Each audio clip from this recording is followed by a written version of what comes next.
You already know someone fake. You just don't have the language for it yet. Most people tell you to avoid fake people. Cut them off. Protect your energy. But that advice assumes you can already spot them. The truth is, fake people don't announce themselves.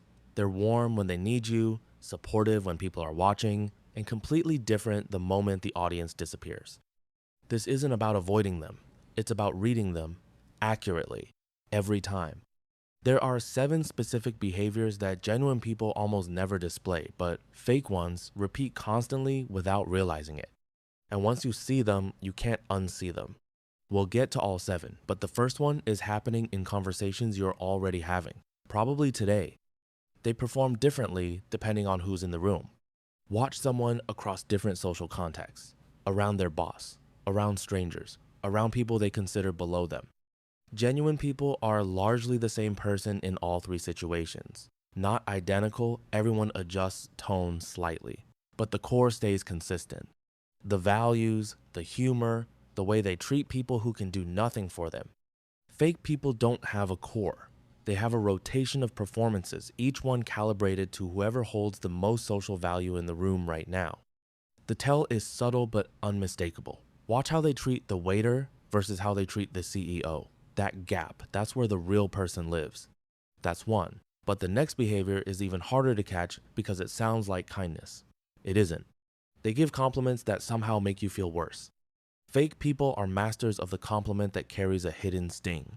You look so good, I almost didn't recognize you. That was actually really impressive for you. You're so brave for wearing that. Psychologists call this a backhanded compliment, but the mechanism underneath is more specific than that. It's a dominance move dressed in warmth. They elevate you just enough to position themselves as the one doing the elevating. The test. How do you feel 30 seconds after the compliment lands? Genuine praise leaves you fuller. Fake praise leaves you strangely smaller and confused about why. Trust that confusion. It's data. 2 down. Number 3 exposes itself in moments of silence, not speech. They go quiet when good things happen to you. Pay attention to who shows up in your hard moments, but pay equal attention to who disappears in your good ones. Fake people can perform support during crisis. It costs them nothing and gains them social credit. But genuine happiness at your success, that requires something they don't have security in themselves. When you get the promotion, the relationship, the win, notice who goes quiet, who changes the subject, who finds something critical to add just as you're celebrating. That silence is louder than anything they could say. Here's what ties the first 3 together and what makes the next 4 even more visible once you see it. Fake people are always managing perception. Every behavior on this list is a form of image control.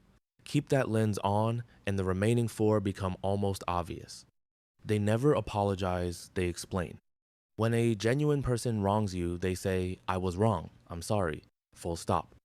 When a fake person wrongs you, they say, "I'm sorry you felt that way," or "I only did it because you," or a 5-minute explanation of their intentions that somehow ends with you feeling responsible for their behavior. This is called DARVO in psychology: deny, attack, reverse, victim, and offender. The apology becomes a redirect. The conversation that was about what they did becomes about your reaction to what they did. The absence of a clean, genuine apology isn't a communication style, it's a character tell. They share your secrets, but frame it as concern. "I'm only telling you this because I care about them. I thought you should know. I probably shouldn't say this," but fake people weaponize vulnerability. When you confide in them, they file it. Not maliciously in the moment, but the information becomes currency they spend later when it serves them. The framing of concern is the disguise. Genuine concern stays private. It goes to the person themselves or to no one. The moment your private information becomes a story someone tells, concern was never the point. They support you loudly in public and undermine you quietly in private. Public validation, private erosion. That's the pattern. In the group, they're your biggest supporter. Alone with someone else, they're planting seeds. "I just worry about them sometimes. Don't you think that was a bit much?" I'm not saying anything. This is one of the most sophisticated fake behaviors because it gives them plausible deniability in every direction. They were supportive. They were just sharing a concern. They never said anything bad. Watch for the gap between what someone says about you to your face and the energy of how other people treat you after spending time with them. They are only consistent when they need something. This is the simplest tell and the most reliable one. Map the pattern of when someone reaches out, shows up, makes effort. Is it evenly distributed across time? Or does it cluster around moments when they need a favor, an audience, emotional support, access to your network? Genuine relationships have a relatively even texture. Not perfectly balanced, nobody tracks that, but the energy flows in both directions across time. Fake relationships have a rhythm. They go quiet, then something comes up. Then they're warm again, then quiet, then something comes up. Once you see the cycle, you can predict it. And once you can predict it, you've already learned everything you need to know. Here's what every single one of these behaviors has in common. They're all forms of performance over presence. Fake people are not necessarily evil. Most of them aren't even fully conscious of what they're doing. They're operating from insecurities so deep that every interaction becomes about managing how they're perceived rather than actually connecting. Understanding that doesn't mean you accept it. It means you stop being confused by it. You're not dealing with someone who occasionally behaves badly. You're dealing with someone whose entire social operating system is built on image management. And now you can read that system clearly. You don't have to announce what you've seen. You don't have to confront anyone or cut anyone off dramatically.